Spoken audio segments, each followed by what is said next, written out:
Hello बच्चों, कैसे हो आप बच्चों। आज हम यहाँ पर आपके लिए लेकर आए हैं इंटीग्रेशन का टफेस्ट क्वेश्चन। जी हाँ, बहुत ही टफेस्ट क्वेश्चन है, लेकिन हम इसको इजीली लगाएंगे, आप इसको आसानी से समझ पाएंगे। तो चलिए बच्चों स्टार्ट करते हैं। सबसे पहले आपने देखा कि ये जो इंटीग्रेशन है रूट 10x dx का है। 10x का नहीं है, रूट 10x dx का है।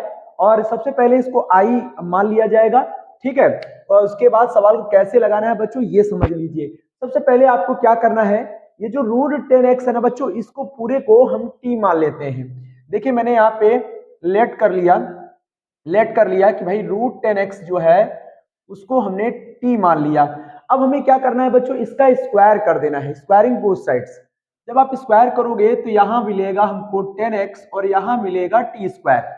अब बच्चों हमें क्या करना है, देखिए रूट 10x की जगह तो t लिख जाएगा, लेकिन इंटीग्रेशन का एक रूल है, एक फंडा है कि आपको फिर dx को भी t के रिस्पेक्ट में बनाना पड़ेगा, यानी dt बनाना पड़ेगा। तो इसका हमें करना पड़ेगा डिफरेंशिएट बोथ साइड्स। तो चलिए डिफरेंशिएट करते हैं। 10x का डिफरेंशिएशन जब हम करेंगे बच्चों x के रिस्पेक्ट में, तो क्या होगा, 10x का डिफरेंशिएशन हो जाएगा सेक स्क्वायर x। और चूंकि यार x के रिस्पेक्ट में हो रहा है, तो 10x का जब आप करेंगे सेक स्क्वायर x, तो यहाँ पे भी तो x के रिस्पेक्ट में ही होगा ना, dx नीचे आएगा, क्रॉस कर दीजिएगा। क्या कर देंगे, यहाँ पे क्रॉस कर दीजिए, और टी स्क्वायर का डिफरेंशिएशन हो जाएगा 2t, और फिर t का करेंगे तो हो जाएगा dt। ये समझिए dt अपॉन dx होगा तो dx क्रॉस हो जाएगा। अब बच्चों हो क्या रहा है, दिक्कत क्या है कि आप dx तो हटा पाओगे, लेकिन सेक स्क्वायर x फिर x के टर्म में आ गया, और जबकि रूल ये कहता है कि सारा t के फॉर्म में होना चाहिए। तो हमें इसको भी t में बनाने के लिए सेक स्क्वायर x को मतलब 10 में कन्वर्ट करना पड़ेगा। तो हम सेक स्क्वायर x को लिख लेंगे 1 प्लस 10 स्क्वायर x, और यहां लिख जाएगा dx, और ये है 2t dt। अब बच्चों हमें क्या करना है, 1 प्लस 10 स्क्वायर एक्स। देखिए 10x की वैल्यू क्या है, t स्क्वायर है, तो 10 स्क्वायर एक्स की वैल्यू क्या हो जाएगा, t की पावर 4। तो हम यहाँ पे लिखेंगे 1 प्लस t की पावर 4, और यहाँ dx है, और यहाँ 2t dt हो गया। बच्चों हमें तो केवल dx को हटाना है, तो केवल dx निकाल लीजिए यहाँ से, तो 2t हो जाएगा, और नीचे आ जाएगा 1 प्लस t की पावर 4, और यहाँ लिख जाएगा dt। ये देखिए आपको dx मिल गया है। अब हमें क्या करना है, dx की ये वैल्यू उठा के यहां लगा देनी है, ठीक है। तो हमें सवाल को फिर से लेना है, इंटीग्रेशन लिखना है, रूट 10x को आपने माना है t, यहाँ पे t लिखिए, और dx की जगह आपकी जो वैल्यू आई है ये लिख लीजिए। यहाँ 2t अपॉन क्या हो जाएगा, 1 प्लस t की पावर 4, और ये हो जाएगा dt। अब 2t का t में इंटू कर दीजिए बच्चों, तो ये लिख जाएगा 2t square upon 1 plus T की पावर 4 dt। अब बहुत सारे बच्चों को यार मन में ये क्वेश्चन रहता है कि सर इस तरह के सवाल को कैसे लगाया जाए। तो बच्चों बहुत ही सिंपल रूल है, कैसे लगाना है चलिए मैं बताता हूं आपको। सबसे पहले आपको क्या करना है, ये जो 2t स्क्वायर लिखा है इसको 2 टाइम्स लिखिए, मतलब ऐसे करके टी स्क्वायर, और फिर यहाँ लिखिए टी स्क्वायर, ठीक है। अब आपको क्या करना है, इसमें एक ऐड कर देना और इसमें एक सब्ट्रैक्ट कर देना, बीच में प्लस का साइन लगा लीजिए, और ब्रैकेट में ऐसे क्लोज कर लीजिए इस तरीके से।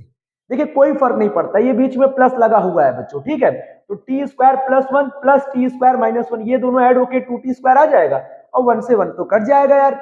और नीचे क्या है, नीचे जो बच्चों है वही लिखा रहने दीजिए, 1 प्लस टी की पावर 4, और यहाँ क्या लिखा है, dt लिखा है।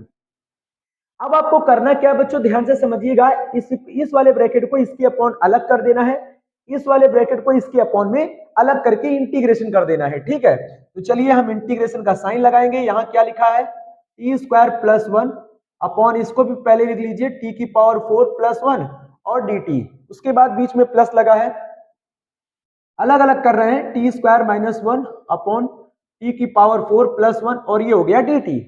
बस बच्चों यहां से सवाल को अब समझना है, क्या करना है कि ऊपर आपको टी स्क्वायर से डिवाइड करना है, नीचे आपको टी स्क्वायर से डिवाइड करना है, ये रूल है, इसमें भी वही काम करना है। तो चलिए यहाँ टी स्क्वायर से डिवाइड करेंगे तो 1 आएगा, 1 में टी स्क्वायर से डिवाइड करेंगे तो 1 अपॉन टी स्क्वायर, इसमें टी स्क्वायर से डिवाइड करेंगे तो टी स्क्वायर बचेगा, एक 4 है तो 2 कम हो जाएगा, और 1 है तो 1 अपॉन टी स्क्वायर हो जाएगा।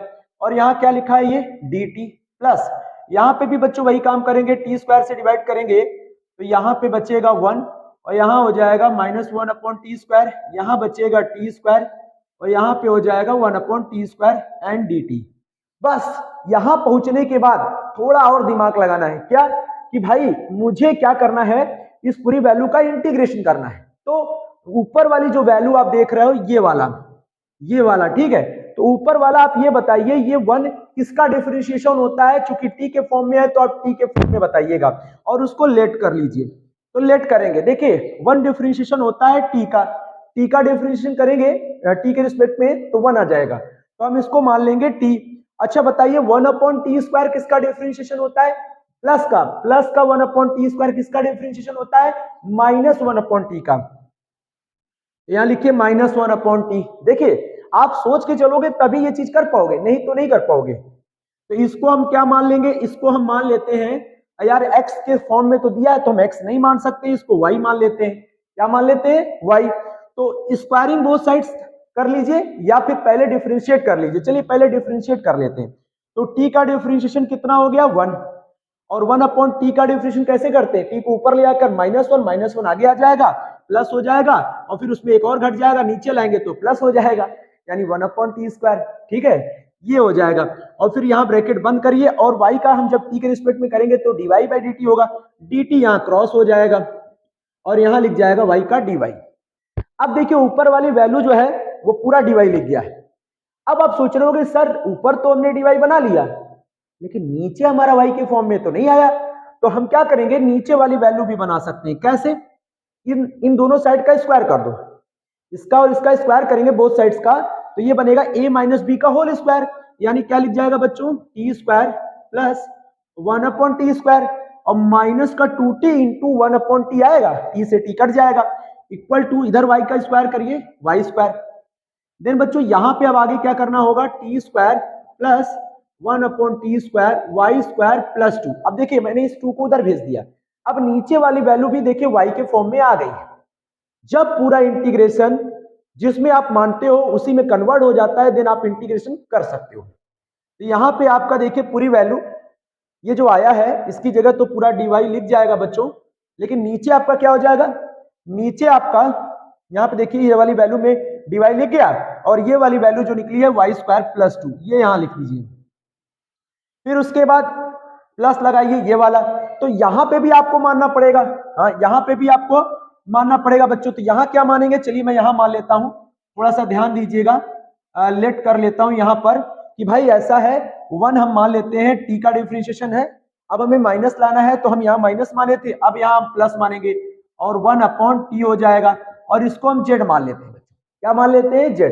चलिए इसका डिफरेंशिएशन करते हैं, t का 1 हो जाएगा और इसका हो जाएगा माइनस का 1/t² और यहाँ लिख जाएगा dt और यहाँ लिख जाएगा dz, यानी फिर से हमें वही काम करना है बच्चों, इसका स्क्वायर कर देना है।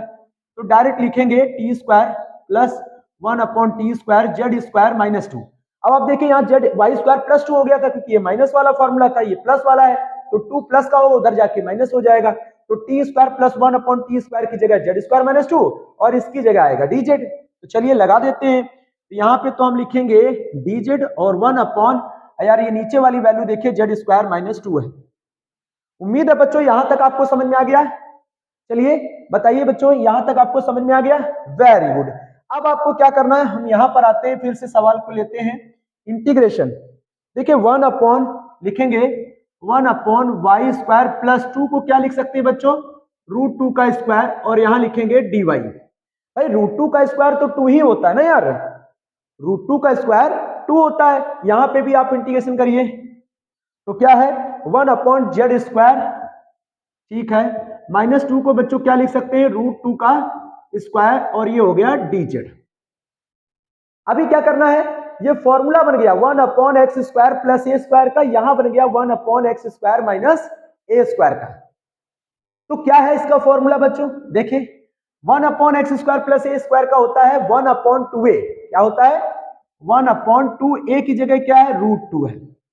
और क्या होता है, देखिए 1/x² प्लस a² का जो फॉर्मूला होता है बिल्कुल सिंपल सा फॉर्मूला होता है, सॉरी ये नहीं होता है, इंटीग्रेशन 1/x² प्लस a² का 10 में होता है बच्चों, किसमें होता है, 10 में होता है। 1/a कितना है, √2 और फिर क्या लिखेंगे tan इनवर्स x/a, y/a क्या है, √2। इसको इस तरह से लिखिए और ये जो इंटीग्रेशन आपके सामने लगा हुआ है इस पर फोकस करिए, इस पर अगर आप फोकस करेंगे तब आप समझ पाएंगे। देखिए यहाँ क्या लिखा है X square minus A square. यहां पे integration 1 upon X square minus A square का होता है 1 अपॉन 2a। ए की वैल्यू क्या है √2, और सॉरी लॉग में होता है बच्चों, किस में होता है one integration 1 upon X square minus A square का होता है 1 upon 2a log X minus A यानी Z minus √2 upon Z plus sorry Z plus √2। ये होता है इसका इंटीग्रेशन, यानी 1 upon 2a log X minus A upon X plus A. तो x की जगह तो यहाँ z है और a की जगह √2 है, लगा दीजिए और फाइनली यहां पर आपको c जोड़ देना है 1/√2। अभी आंसर नहीं आया बच्चों। tan इनवर्स y की वैल्यू आपने क्या मानी है t माइनस 1 अपॉन टी, ये आप यहां लगा दीजिए। नीचे क्या है √2 है, ये लिखिए 1/2√2 लॉग, और z की वैल्यू क्या है बच्चों, z आपने माना है t प्लस 1 अपॉन टी को, यहां लिखिए और नीचे यहां पे भी लिखिए जहां जहां z है t प्लस 1 अपॉन 2√2 प्लस सी 1/√2 tan इनवर्स। तो यहां लिखा रहेगा बच्चों t एलसीएम आएगा तो t स्क्वायर माइनस 1 और √2 में जाके इंटू हो जाएगा t का ऐसे। यहां पे भी इसी तरह, बस अब इसको सॉल्व करना है, बाकी आपका आंसर तो आ गया है। इसको लॉग वाले वैल्यू को आप मॉड में भी लिख सकते हैं बच्चों, कोई दिक्कत नहीं है, यहाँ मॉड भी लगा सकते हैं कि लॉग की वैल्यू नेगेटिव नहीं होती है यहाँ, मतलब इसका आर्ग्यूमेंट कभी नेगेटिव नहीं आता है। तो यहाँ पे एलसीएम ले लीजिए तो टी स्क्वायर प्लस 1 माइनस का √2t, एलसीएम ले लिया बच्चों, टी स्क्वायर प्लस 1 प्लस का √2t और प्लस का c। देखिए बच्चों अभी आंसर नहीं आया आपका, अभी वैल्यू लगानी है हमको, x में आंसर लाना है, tan इनवर्स लिखेंगे और ये t की वैल्यू आपने क्या मान रखा है √10x। अब लगाइए यहाँ पे, तो √10x का मतलब 10 स्क्वायर करेंगे तो t स्क्वायर की वैल्यू 10x है -1 और t की वैल्यू है √10x, ब्रैकेट बंद करिए, प्लस 1/2√2 लॉग t स्क्वायर की वैल्यू है 10x प्लस 1 माइनस √2, और ये देखिए t की वैल्यू क्या है √10x है। यहां पे थोड़ा सा और देखिए, अब यार ये भी √2 है, t की वैल्यू भी रूट में है, तो दोनों को एक ही रूट में लिख दो ना यार, ऐसे करके √2 10x ऐसे करके। नीचे आइए टी स्क्वायर करेंगे, फिर से वही 10x प्लस 1 और प्लस का इसको भी अंदर ले लीजिए √2 10x ब्रैकेट बंद प्लस सी। बस फाइनली आपका ये आंसर आ चुका है। यानी ये जो सवाल है ये बड़ा आसान है, अगर आप अच्छे से समझे तो इस सवाल को आसानी से लगा पाएंगे। दोस्तों आप देख सकते हैं ये आपका फाइनली जो है आंसर आ चुका है। इस तरीके से इस सवाल को लगाना है। आप हमारे चैनल पर बने रहिए दोस्तों, जैसे कि हम इस तरह की इंटीग्रेशन आपके लिए लेकर आते रहते हैं। Thank you.